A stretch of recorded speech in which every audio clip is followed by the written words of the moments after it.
Cabbage Patch Kids, visit the doctor.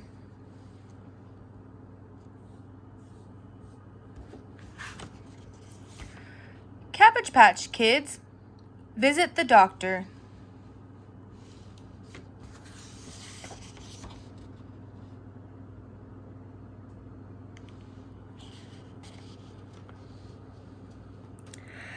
Jessie had a cold. On Monday, she had a scratchy throat. On Wednesday, she started sniffling and sneezing. And by Friday, Jessie was coughing so hard she could barely sleep at night. Laura Lee had a cold too, she told her dad.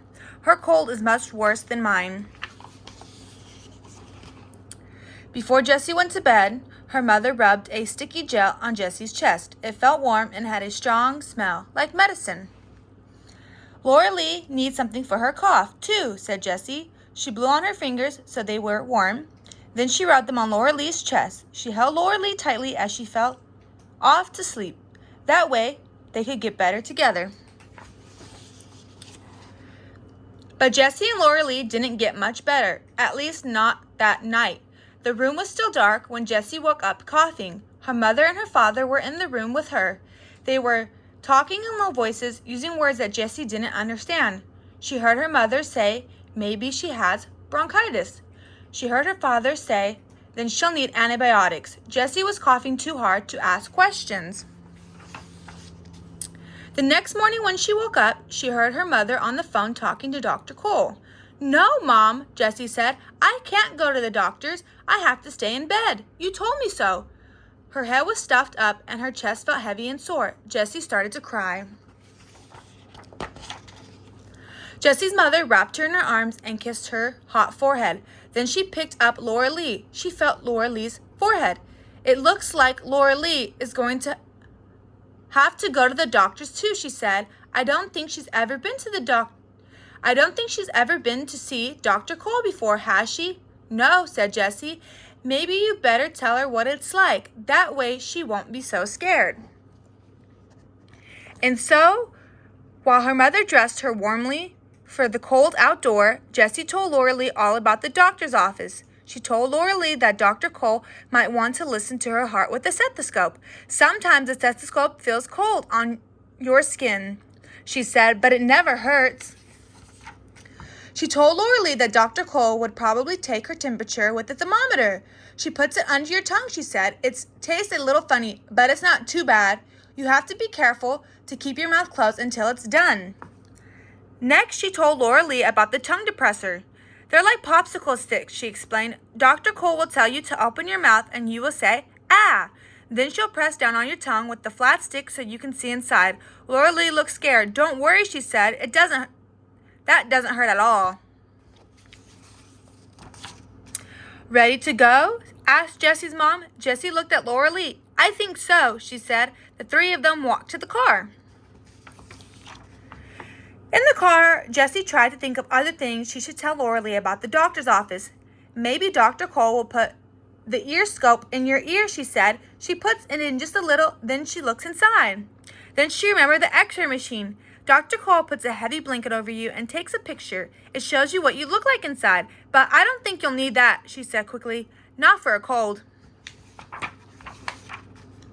Jessie settled back in her seat and watched the trees streak by. She started to feel proud. Just last year when she broke her arm, she had a picture taken by x-ray machine. She didn't realize how much she knew. Maybe someday she'd be a doctor herself. But Laura Lee still looked worried. She leaned in close to whisper to Jessie. What about shots? She asked. Oh yeah, shots, said Jessie. Dr. Cole puts medicine in a syringe, then she gives you a shot, and the medicine goes inside you to make you better. And that hurts, right? Asked Laura Lee. Jessie didn't want to lie. It does hurt, but just a little, she said. It feels like a pinch for a second, and then it's over. Here we are, said Jessie's mom. She pulled the car into the parking lot outside of Dr. Cole's office. When she entered the office, they saw lots of children in the waiting room. See, Jessie told Laura Lee, everyone comes to the doctor's.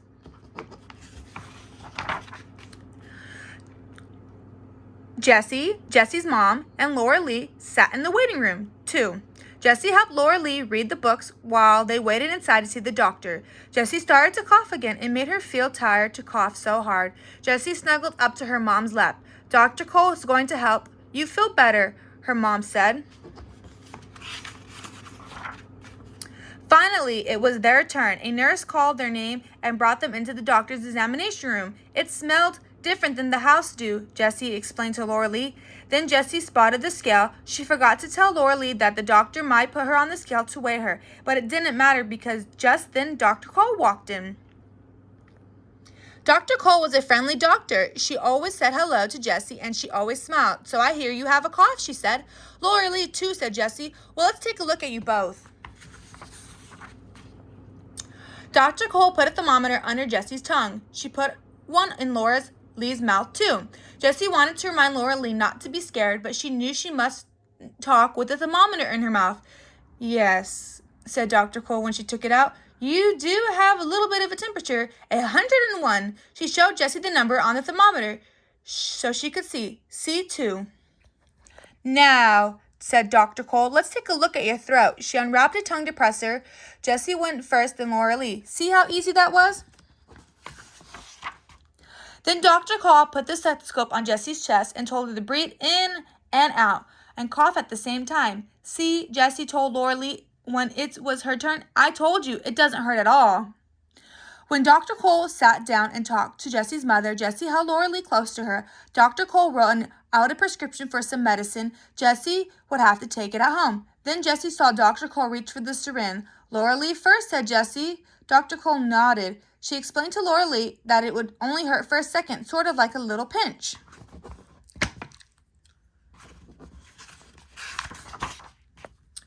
Then it was Jessie's turn. She closed her eyes, and Dr. Cole gave her a shot. Jessie hardly felt it at all. "It's over?" she asked. "Sure is," said Dr. Cole. She wiped Jessie's arm with a cotton ball and alcohol. "Two brave girls," she said. I'm so glad to have a visit from two such very brave girls." Jessie smiled a big smile at Laura Lee. On the ride home, Jessie stopped at the pharmacy to pick up their medication.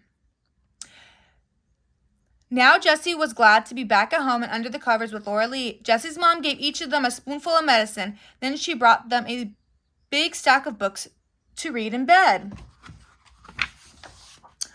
Once upon a time, Jessie started to read to Laura Lee. Before she could turn the page, her eyes began to slip shut. Maybe Laura Lee needed a nap, she thought, to help her start feeling better. Jessie pulled the covers up around both of them and nestled down into her pillow. It had been a long, full day.